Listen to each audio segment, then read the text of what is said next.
और कुछ लोग क्या है, नाम और रूप में आसक्त होकर दूसरे नाम रूप वाले परमात्मा का जो स्वरूप धारण किया उन्होंने, उनका विरोध करते हैं, उनकी निंदा करते हैं, उनको छोटा बताते हैं, अपने को श्रेष्ठ बताते हैं।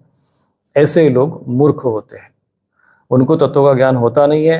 और यही कारण है कि वो लोग भक्ति करने के उपरांत भी ज्ञान के अभाव में उनकी भक्ति अपूर्ण रहती है।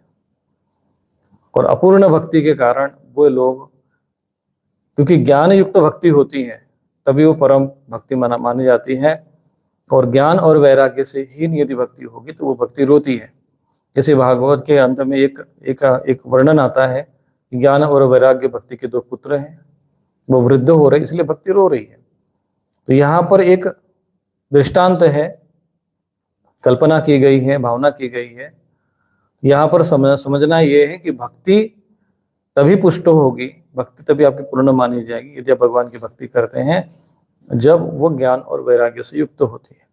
परंतु ज्ञान हो नहीं और हम भक्ति करते हैं, अज्ञान पूर्वक अशास्त्रीय विधान के साथ भक्ति करते हैं, तो फिर उसके कारण भी अज्ञान, चूंकि वो अज्ञान मूलक आधार होता है, तो फिर ऐसे समय में हम भगवान के अन्य स्वरूपों का निंदा करने लग जाते हैं या उनके प्रति अपराध हो जाता है, दोष लगता है और दुर्गति प्राप्त होती है।